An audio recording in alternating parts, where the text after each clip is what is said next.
Peralatan tempur Israel di jalur Gaza tampaknya sudah tidak berdaya. Hal ini diungkap oleh Brigadir Al-Qassam saat melakukan operasi penyergapan di wilayah Al-Khazindar.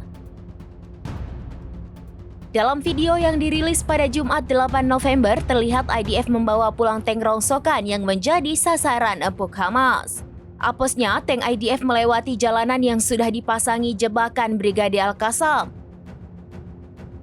Awalnya tank Merkava IDF ditarik dengan bulldozer, namun tank kedua langsung meledak hebat terkena bom jebakan Brigadir Al-Qassam. Sayap militer Hamas Brigadir Al-Qassam menembaki tank Israel di wilayah Kasnadar, barat laut kota Gaza. Dilansir Palestine Chronicle pada Jumat 8 November 2024, Hamas merilis video detik-detik hancurnya tank-tank tersebut. Awalnya Al-Qassam menunjukkan ada 2 tank IDF melintas di jalanan Gaza yang sekelilingnya terdapat bangunan hancur. 2 tank itu kemudian dibom lalu meledak dengan memperlihatkan kepulan asap tebal. Sementara itu, Gerakan Perlawanan Hizbullah Lebanon merilis detik-detik serangan ke pangkalan militer strategis milik Israel di kota Haifa.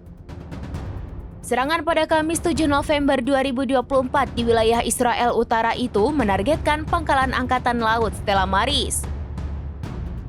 Pejuang yang didukung Iran ini meluncurkan serangan ke tentara Zionis menggunakan rudal Nasar 1.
Download Tribun X sekarang, menghadirkan lokal menjadi Indonesia.